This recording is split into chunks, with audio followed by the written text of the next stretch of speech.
咁啊點綴翻佢，等佢唔好咁暗沉啊。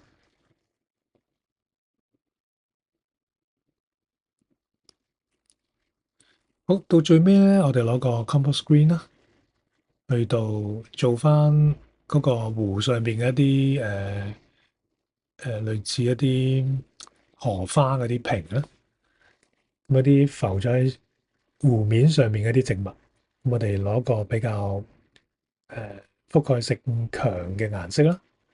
咁呢個顏色咧，佢粉粉地嘅，咁就可以遮到個背景好多。咁另外就係嗰個顏色嘅水分唔可以太多啦，咁佢嘅覆蓋力先會強。咁去到點綴翻咧湖邊嗰個位置，咁呢個綠色嘅位置都好重要，係吸引我哋去睇嗰個湖邊啦，上面嗰個人啦，咁係令到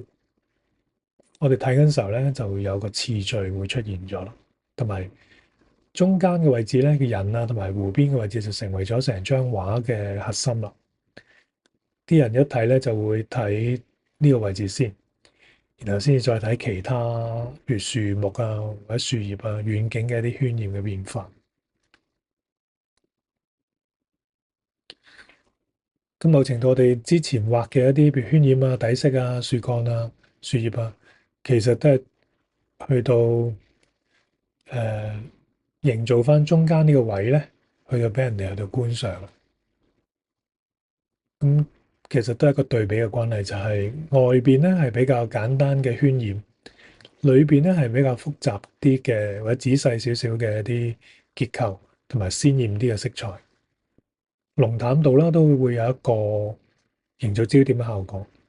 咁而家最濃烈嘅地方就會係喺呢啲咁嘅浮喺湖面嘅植物上面啦，呢啲類似荷花嘅物體啦。咁嗰度咧就成為咗我哋觀看嘅一個焦點。咁圍繞住湖邊都有少少呢類咁嘅顏色喺度出現。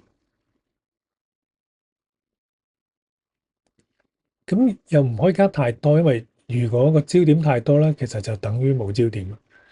咁其他嘅地方我哋需要忍受，就唔好加太多。咁可以加嘅，不過可能個面積咧就可以好細啦，做一個色彩上面嘅點綴咯。